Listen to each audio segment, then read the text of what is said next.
Hello, everyone, and welcome to this week's edition of Pastor Ponderings, where I, Pastor Kevin, talk about things of the Bible, of Christian faith, and Christian living in general.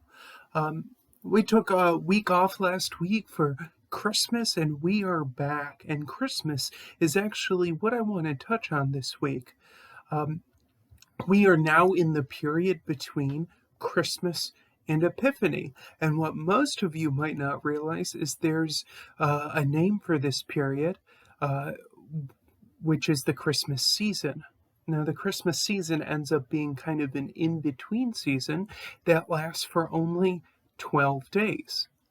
12 days might sound familiar because what most people don't know is when we talk about the 12 days of Christmas, it is not the days leading up to Christmas. It is actually the days after Christmas, the time between December 25th, when we celebrate the birth of Jesus Christ in Bethlehem, and January 6th, where we celebrate Epiphany, when we have the wise men coming from the east to give gifts to the newborn Jesus. This isn't only just fun trivia facts, but this also has an impact in our faith because we celebrate this transitional time as a way to celebrate and commend not only Christ's birth and therefore the incarnation of the Word, the incarnation of God, the word incarnation, in carne, in the flesh. God becomes in the flesh with us. But also a time of gift giving, as taken from the example of the three wise men. So traditionally, this would be a time where we give gifts to people, typically a gift every single day leading up to Epiphany, when we celebrate the gift that not only that the wise men gave to Jesus, but also the gift that Jesus is for us in this world. And this is one of those messages that I'm sure you've heard pretty much every Christmas, as long as you've been a Christian, that Jesus is the gift that God has given us. But I'd like to just slow down and re-emphasize this point as we are in this time of transition of what that really means.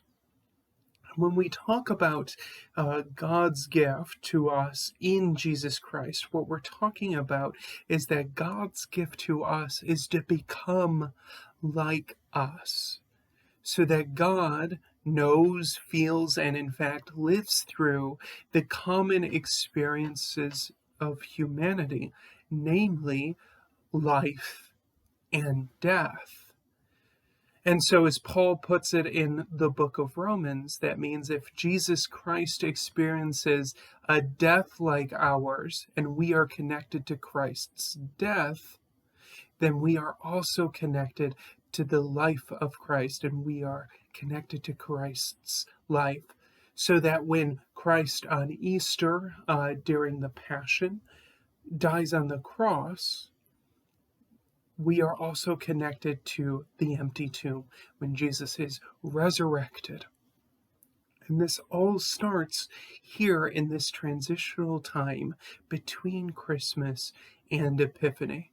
So I would say to all of those out there, keep your Christmas trees up for at least the 12 days of Christmas, at least until January 6th, not only because it's a wonderful decoration and a reminder of joy in our homes, but that we are still celebrating Christmas in this time, celebrating this time where God incarnate in the flesh came to us as a gift, as a place where we can be connected to God fully and intimately. And every day we celebrate this, but especially remembering it here today. Well, thank you so much for joining me for Pastor Ponderings this week. I will see you all next week, and God's peace be with you, and remember to always watch for God. Amen.